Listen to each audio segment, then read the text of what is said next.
The wind carried the faint, nutty aroma of roasted chestnuts from a vendor down the street, mixing with the crisp bite of autumn air.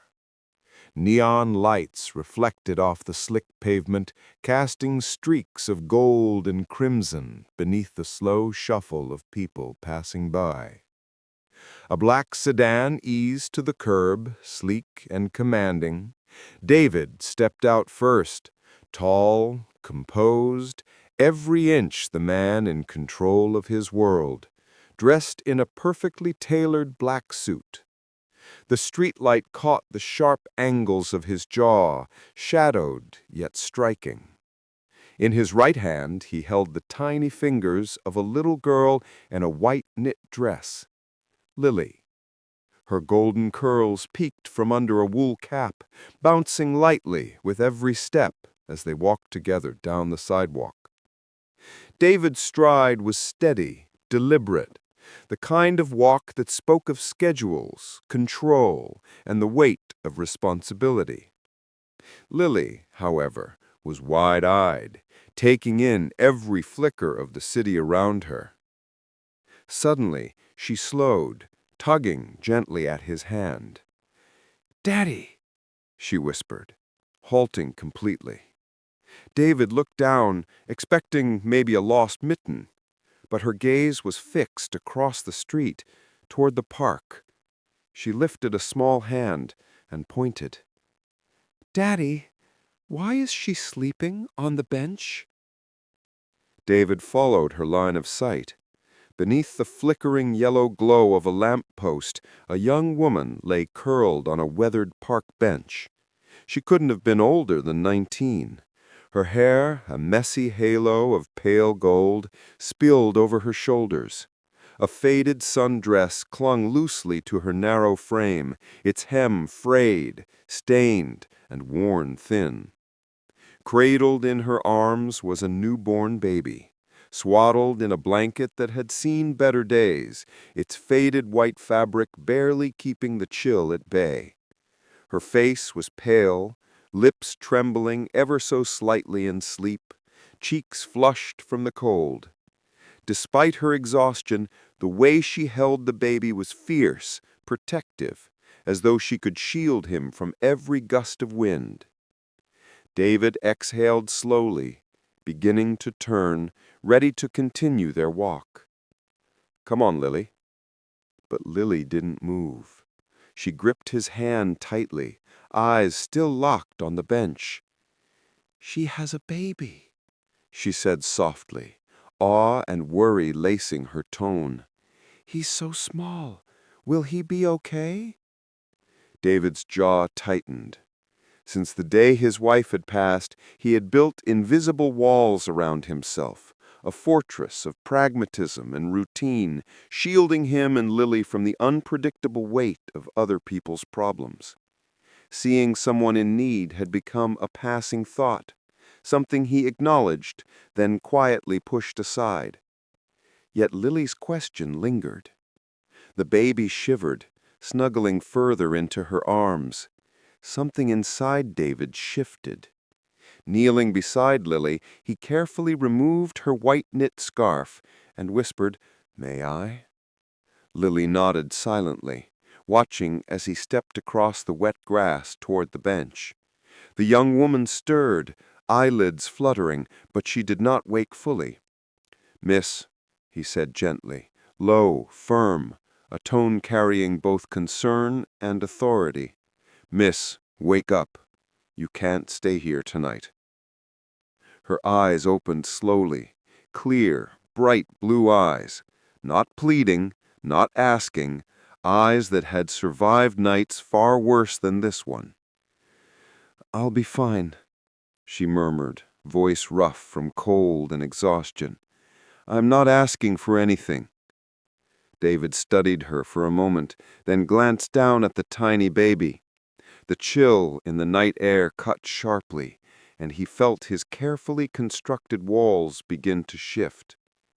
Her defiance was palpable, her baby cradled close as though daring the world to challenge her. But David had made a decision. Would she accept help, or would she let pride leave her child in the cold? David crouched a little closer to the bench, careful not to startle the young mother. The baby's tiny breaths puffed in soft clouds against the cold night air. He lifted the threadbare blanket and tucked it gently beneath the infant's chin. "Can I hold him for a moment?" David asked, his voice steady but kind. The mother's eyes, sharp, guarded, flicked toward him, her lips pressed in a thin line. She wasn't used to trust. Her entire world had been a battle for survival, and strangers usually brought more danger than safety. "He's freezing," David said softly, his gaze shifting between the baby and her. "Just for tonight. I promise, that's all." A flicker of hesitation passed across her features. Then, almost imperceptibly, her shoulders relaxed. She handed the tiny bundle over, her hands trembling slightly as though the act of letting go, even for a moment, was an impossible weight. David held the baby carefully, supporting his fragile head, feeling the small heartbeat flutter against his palm. The warmth of life in his hands was shocking, almost sacred, and the little boy squirmed softly, tiny fingers curling around David's thumb. "Thank you," the mother whispered, though she quickly looked away, hiding the vulnerability she'd never let others see. David glanced at Lily, who had been watching in wide-eyed silence. "Go ahead," he said, offering her a gentle smile. Lily's small hand reached for the baby, her fingers brushing softly against his tiny arm. The city around them felt distant, almost unreal, as the three of them stood beneath the flickering lamplight. And in that quiet, David realized something he hadn't allowed himself to feel in years, a glimmer of purpose that wasn't tied to business, contracts, or work. I don't need your charity," the young mother said finally, her voice firm again, though softer than before. "I'm not used to people doing things for me." "I understand." This wasn't about wealth or power. It was about respect, and he respected her more than he had expected. "You won't be alone tonight," he replied gently. "Come with me, just for a few hours. You and the baby. Safe, warm, that's it." Her jaw tightened. She wanted to refuse, wanted to prove she didn't need anyone. But the baby shivered again, a small, fragile sound that pierced the cold. And somewhere deep inside, she knew this wasn't a threat. It was a hand extended, without expectation, without strings. Just tonight," she finally said, the words heavy with reluctant acceptance. David nodded, a quiet relief washing over him. "One night," he agreed. The elevator opened with a soft chime, revealing the top floor of a penthouse. Warm, golden light spilled into the hallway, reflecting off sleek glass and polished surfaces. Lily ran ahead, pointing at familiar corners, her tiny voice full of excitement. "That's the living room, and over there is the kitchen." The young mother lingered at the threshold, arms tightening around the baby. Her eyes scanned the pristine marble floors, the enormous sectional couch, the perfect stillness of a space she had never imagined herself in. This is too much," she murmured, almost to herself. "We don't belong here." David's voice was calm but firm. "It's just a place to stay tonight, that's all." Even inside, she hovered near the door, unsure how to exist in a space so far removed from her reality. Lily disappeared toward the kitchen, laughter echoing softly. For the next hour, she busied herself with small tasks, folding throw blankets, rinsing mugs, straightening what little she could. Each act seemed like a way to anchor herself, to prove that she wasn't completely at the mercy of someone else's generosity. David watched quietly, noting the subtle way she tried to keep her dignity intact while accepting help. Later, when Mrs. Hill, David's longtime housekeeper, cornered him in the dining room, her warning was simple but heavy with concern. "You don't know this girl. She could be here for the wrong reasons. Be careful." David frowned. "He's just a young mother with nowhere to go." Mrs. Hill shook her head slowly. "Even people like you can be taken advantage of. Watch closely." David's mind flicked back to the park bench, the fierce protectiveness in her arms, the defiance in her gaze. Could someone so proud truly be anything but genuine? That night, while David returned to his study, the young mother quietly packed the baby's small bag. She adjusted his tiny hat, careful not to wake him.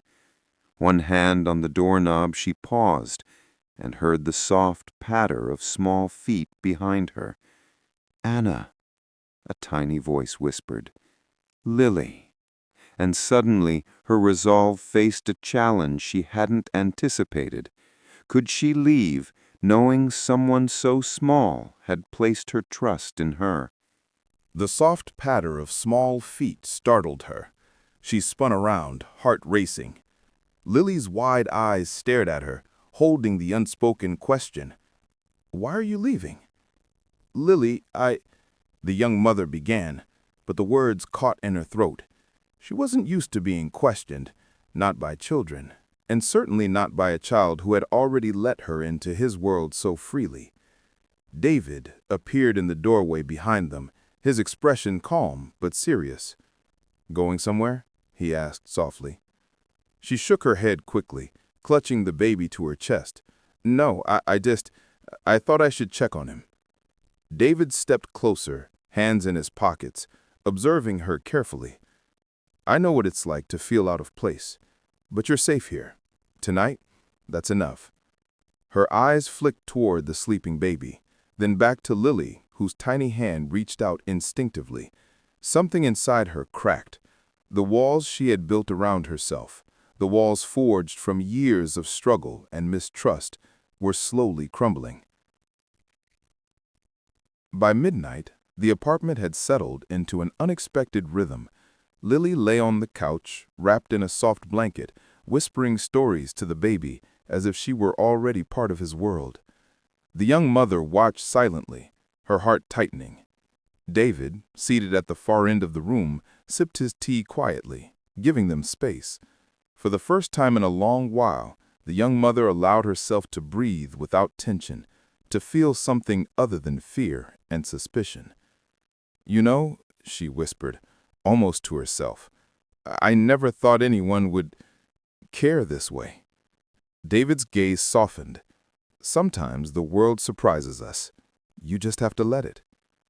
The baby stirred. Small whimpers broke the quiet. She lifted him gently, rocking him in her arms, and for the first time in months, she allowed herself to smile.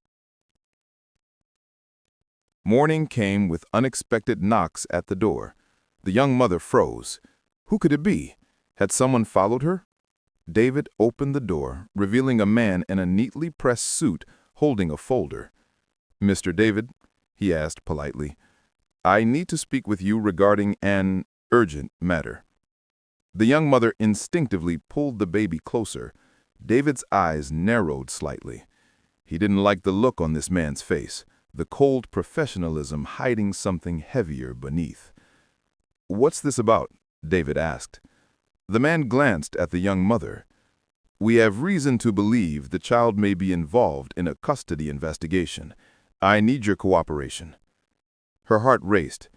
Every instinct screamed danger. She looked at David, panic and trust colliding in her gaze. David stepped forward, placing a calm hand on her shoulder. "Don't worry," he said firmly. "We'll figure this out. You and the baby are safe with me." Later that afternoon, After the man had left, the apartment felt heavier. The young mother paced, baby in her arms, mind racing with what-ifs. I can't lose him," she whispered to herself, tears threatening. Lily appeared quietly beside her. "It's okay," she said softly, small hand touching the mother's arm. "He's safe. You're safe. We're here." Something in the young mother shifted completely. The realization struck her heart. She wasn't alone anymore. People she hadn't expected to care did. And for the first time she allowed herself to hope. David watched from the doorway, noticing the subtle change in her posture, the way her shoulders relaxed, how she let Lily help her with the baby. It was small, but it meant trust was forming, brick by fragile brick. That night, as the young mother finally drifted into uneasy sleep, the baby tucked safely beside her, a faint knock echoed through the apartment. David froze. He had heard it before.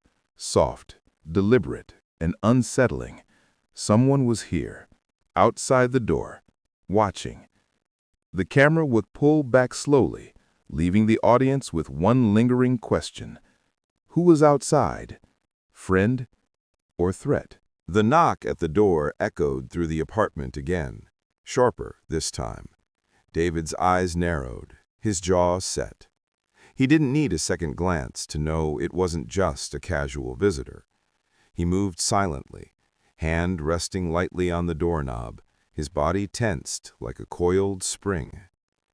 The young mother, still clutching the baby, instinctively stepped back. "David, what is it?" she whispered, her voice a mixture of fear and instinctive trust. "I'll handle it," he said firmly, his tone leaving no room for argument. "Stay inside." He opened the door just a crack. Standing there was a woman, her coat damp from the evening drizzle, eyes icy, lips pressed tight. She was beautiful in a distant, controlled way, an elegance that didn't soften the danger David already sensed. "Are you Anna?" the woman asked, her voice carefully measured. "I'm Ethan's grandmother." The young mother stiffened, holding the baby tighter. "Grandmother? I didn't know—" "Yes," she cut in, her gaze flicking between David and the baby. "I know everything, and I've come to take my grandson home." David's eyes never left hers.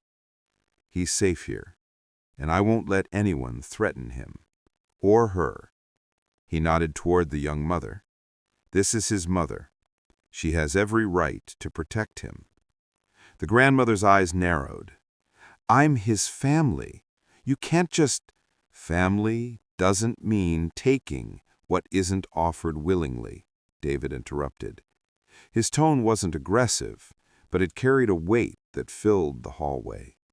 "This child is safe, loved, and cared for. And if you want to be part of his life, it will be on terms that respect that, not on intimidation or fear." For a moment, the air seemed to still. Even the rain softened outside, as though waiting for the inevitable. Then slowly, the grandmother's shoulders slumped. A faint tremor in her hands betrayed the inner conflict beneath her steely exterior. The young mother stepped forward, baby in her arms. I don't want to fight you," she said softly, her voice quivering. "But this is our life now. Please, please don't take him away." Tears pricked corners of the grandmother's eyes, though she refused to let them fall. She studied the young mother, the child, and finally David. Something shifted, a reluctant acknowledgement that the life of the boy she had barely met was safe and cherished here. After what felt like hours, she spoke, her voice quieter now. I only wanted to protect him. I never wanted to hurt you." The young mother nodded, her grip on the baby loosening slightly. "I know, but protecting doesn't mean controlling. You can be in his life without taking him from me." David stepped aside, closing the door gently. The tension in the apartment eased, leaving a quiet calm. The next days passed in a slow rhythm of healing and trust. The young mother, Anna, began to feel a lightness she hadn't known in years. She painted with renewed passion, each stroke on the canvas a release of fear, doubt, and heartache. Lily became her little helper, giggling as paint splattered across both of them, and Ethan's laughter filled the corners of the penthouse with warmth. David observed quietly, occasionally joining in, adding subtle strokes to their collective artwork. Every glance, every smile between the children and Anna reinforced something he hadn't allowed himself to fully admit. He had found a family. Not one he had sought or expected, but one that had chosen him as much as he had chosen them. One evening, as the sun dipped behind the skyline, casting a soft amber glow over the living room, David watched Anna sit cross-legged on the floor, Ethan nestled in her lap, Lily beside them, all three engrossed in a drawing. Anna looked up, catching his gaze. "David, I can't thank you enough for everything." He smiled softly, walking over to sit beside her. "You don't have to. We found each other in the park that night, and since then, we've built something real, something that lasts." Anna's eyes glistened, and she nodded slowly. "I always thought love and safety couldn't exist together, but you proved me wrong." He reached for her hand, the gesture tender and grounding. "And you proved me right. That family isn't just blood. It's trust. It's care. It's choosing to be there, even when life gets messy." Lily's voice broke the moment, small but insistent. "Daddy, are we really a family now?" He pulled all three of them close in a warm embrace. "Forever," he said. The word hung in the air, a promise stitched into the fabric of their new life. That night, the city lights twinkled outside, reflecting on the polished floors of the penthouse. Anna tucked Ethan into his crib. Lily snuggled beside her on the couch, and David sat quietly, watching them. He thought about the night in the park, the small hands that had pointed to a stranger sleeping on a bench, and how that simple moment had changed everything. Anna stepped onto the balcony, breathing in the cool air, watching the skyline. David joined her silently. No words were needed. Their hearts understood each other perfectly now. "I never thought I could belong somewhere," Anna admitted softly. "You belong here. With me, with them, with us."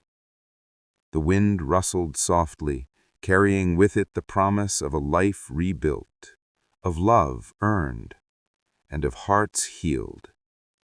And in that golden, quiet night, 4 lives, once broken, once lost, had finally found their forever.